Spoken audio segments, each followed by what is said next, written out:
Niccolò Machiavelli's book The Prince is one of the most famous and influential works on political philosophy. Written in the 16th century, the book is a manual on how to gain and maintain political power.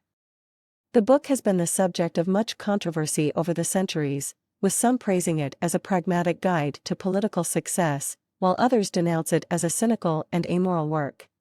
In this essay, we will provide a detailed review of The Prince, examining its main arguments and the controversies surrounding it. Machiavelli's central thesis in The Prince is that political leaders must be willing to do whatever it takes to gain and maintain power. Machiavelli argues that political success is based not on moral principles, but on a practical understanding of human nature and the realities of power. According to Machiavelli, the ideal prince is one who is willing to use any means necessary to achieve his goals, even if those means are cruel or immoral. Machiavelli begins The Prince by examining different types of principalities, or states, and the methods by which they are acquired.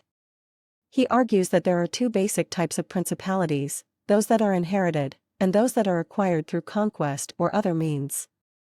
For those who inherit their principalities, Machiavelli advises that they should maintain the status quo, while for those who acquire their principalities, Machiavelli recommends using force and intimidation to assert their authority. Machiavelli then goes on to discuss the qualities that a prince must possess in order to be successful. He argues that a prince must be able to adapt to changing circumstances and be willing to use force when necessary. He must also be able to balance the interests of his subjects with the interests of his own power, and be willing to be feared rather than loved if necessary. Machiavelli argues that a prince must be able to manipulate his subjects through propaganda, flattery, and other means, and must be willing to break promises and betray allies if it serves his own interests. One of the most controversial aspects of The Prince is Machiavelli's view of morality. Machiavelli argues that a prince should not be bound by traditional moral principles, but should instead be guided by a pragmatic understanding of what is necessary to achieve his goals. Machiavelli famously argues that it is better to be feared than loved, and that a prince must be willing to use cruelty and violence if necessary. He argues that the ends justify the means, and that a prince must be willing to do whatever it takes to maintain his power. Another controversial aspect of The Prince is Machiavelli's views on religion.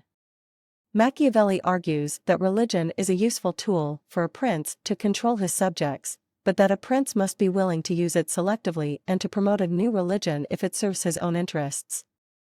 Machiavelli argues that religion can be used to instill fear in the populace and to justify a prince's actions, but that a prince must also be willing to use force and intimidation to maintain his power. Despite its controversial reputation, The Prince has been a hugely influential work in political philosophy. Machiavelli's emphasis on pragmatism and the need for political leaders to be willing to use force and deception has been adopted by many political leaders throughout history. The Prince has been read by everyone from Napoleon Bonaparte to Vladimir Lenin, and its ideas continue to influence political discourse today. In conclusion, The Prince is a controversial but influential work that continues to be studied and debated today. Machiavelli's emphasis on pragmatism and the need for political leaders to be willing to use force,